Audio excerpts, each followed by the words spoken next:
และคลิปนี้นะคะนกจะมาสาธิตวิธีการทำแคคตัสหัวสีแบบง่ายๆด้วยตัวเองนะคะเดี๋ยวจะมีวิธีการทำอย่างไรเราไปรับชมกันเลยค่ะที่เพื่อนๆเห็นอยู่นี้นะคะเป็นยิมโนหัวสี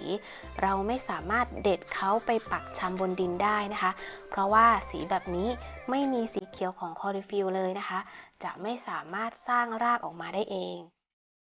วิธีเดียวที่เราจะสามารถนำเขาไปขยายพันธุ์แล้วก็เติบโตได้นะคะก็คือการต่อยอดนะคะหรือการกราฟนั่นเอง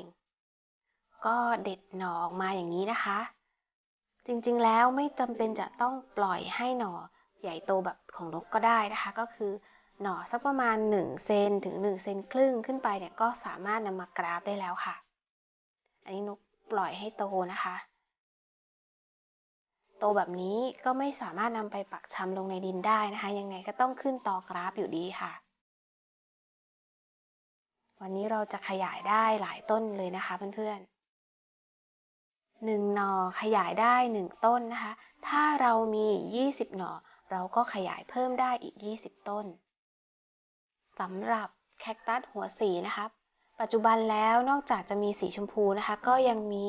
สีเหลืองสีส้มแล้วก็สีแดงด้วยนะคะได้หน่อมาแบบนี้แล้วนะคะเดี๋ยวเราก็ต้องนำไปกราฟกับตอนะคะซึ่งเราก็ต้องมีตอที่บ้านติดไว้ค่ะตอที่นกนำมาสาธิตในวันนี้นกเลือกตอสามเหลี่ยมนะคะหรือเพื่อนๆจะสามารถใช้ตอแก้วมังกรหรือว่าตอชนิดอื่นๆก็ได้นะคะแต่สำหรับตอสามเหลี่ยมที่บ้านมีอยู่ก็ใช้ตอสามเหลี่ยมนี่แหละค่ะมีดที่เรานำมาใช้ในการกราฟนะคะหรือว่าการปาดหัวเนี่ยก็ต้องทำความสะอาดให้เรียบร้อยนะคะแล้วก็ควรเป็นมีดที่คมนะคะแล้วก็ฉีดพ่นด้วยแอลกอฮอล์ก่อนนะคะเพื่อลดโอกาสการติดเชื้อนะคะการกราฟก็จะได้สำเร็จง่ายๆนะคะเราก็ปาดตอออกแบบนี้เลยค่ะพยายามปาดให้หน้าแผลนะคะเสมอกันเรียบเสมอกันนะคะปาดด้านข้างออกเพื่อให้น้ำยางเขาไหลออกนะคะจะได้ไม่ขังอยู่แล้วจะได้ลดการเน่าได้ด้วยนะคะ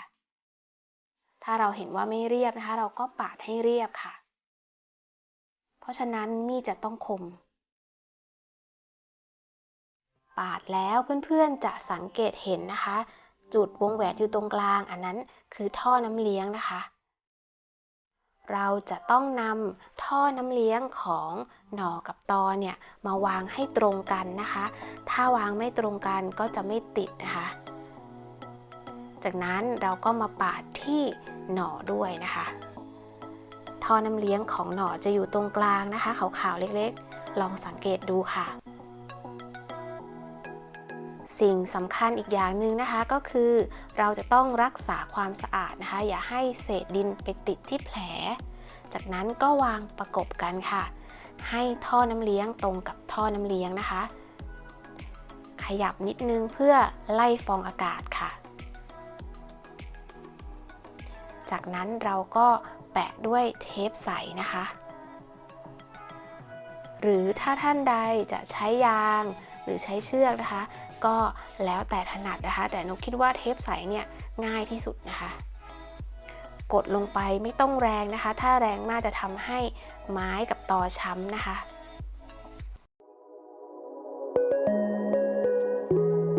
เทปใสแปะลงไปเพื่อยึดนะคะไม่ให้หัวไม้ขยับออกจากที่เดิมนะคะนี่เป็นตอที่2นะคะนี่ก็ตอสามเหลี่ยมนะคะแต่ว่าจะเห็นว่ามีสี่เหลี่ยมแต่ก็คือตอสามเหลี่ยมนั่นแหละค่ะประกบให้ท่อน้ำเลี้ยงตรงกับท่อน้ำเลี้ยงนะคะหมุนสักนิดนึงเพื่อไล่ฟองอากาศจากนั้นก็แปะเทปใสลงไปค่ะแบบนี้นะคะขณะที่เราแปะเทปใสสังเกตดีๆนะคะอย่าให้หัวไม้ขยับค่ะเพราะถ้าหัวไม้ขยับนะคะจะทำให้ท่อน้ำเลี้ยงไม่ตรงกันค่ะแล้วก็จะทำให้โอกาสในการติดเนี่ยยากขึ้นด้วยนะคะก็เรียบร้อยแล้วนะคะก็ ก็ไม่ยากเลยนะคะทำง่ายๆมากสำหรับการขยายพันธุ์ยิมนงหัวสีนะคะที่เราเรียกกันว่าหัวสีตั้งวางไว้ในที่ที่แดดรำไรนะคะอย่าให้โดนความชื้นอย่าให้โดนฝนนะคะเวลารดน้ำก็อย่าให้โดนที่แผลนะคะจากนั้นเดี๋ยว7 วันเนี่ยก็สามารถแกะเทปออกได้นะคะ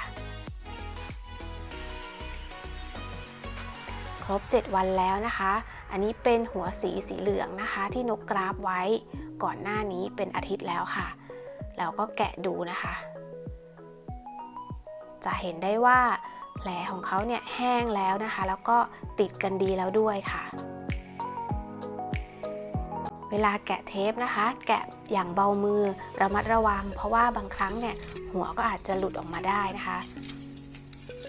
สังเกตว่าหัวไม้แนบสนิทกันดีไม่เหี่ยวเฉาไม่มีน้ำไหลออกมาแสดงว่าติดแล้วค่ะอาจจะลองใช้นิ้วมือโยกดูเบาๆนะคะอย่างเบามือนะคะถ้าไม่ขยับเนี่ยก็ถือว่าติดแล้วค่ะราวๆ 5-8 เดือนนะคะก็สามารถแตกหน่อได้แล้วเราก็สามารถเด็ดหน่อใหม่เนี่ยนำไปขยายเพื่อจะได้ต้นใหม่เพิ่มขึ้นมาอีกค่ะมีเพื่อนๆถามนกมาว่านะคะหัวสีเนี่ยสามารถออกดอกได้ไหมออกได้นะคะแต่เราไม่ค่อยจะเห็นบ่อยเท่าไหร่นะคะแต่สามารถมีดอกให้เราได้ชมเหมือนกันค่ะแต่ถึงแม้ไม่มีดอกนะคะสีสวยๆแบบนี้เวลาที่เราถ่ายรูปคู่กับแคคตัสสายพันธุ์อื่นๆในสวนเราเนี่ยก็สวยงามค่ะเพื่อนๆก็ลองใช้วิธีนี้ไปขยายพันธุ์หัวสีที่บ้านได้นะคะ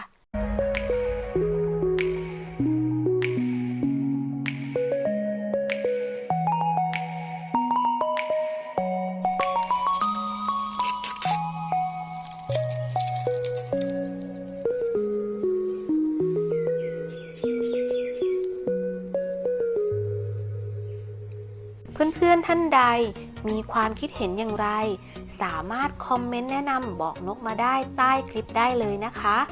หรืออยากให้นกทำคลิปเกี่ยวกับอะไรก็สามารถคอมเมนต์บอกนกมาได้เช่นกันค่ะ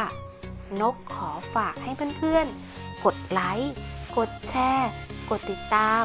ช่อง YouTube วิชุรดาการ์เด้นเพื่อเป็นกำลังใจให้นกด้วยนะคะหรือจะเข้าไปทักทายพูดคุยกับนกได้ที่ Facebook วิชุรดาการ์เด้นได้เลยค่ะแล้วพบกันใหม่คลิปหน้าค่ะสวัสดีค่ะ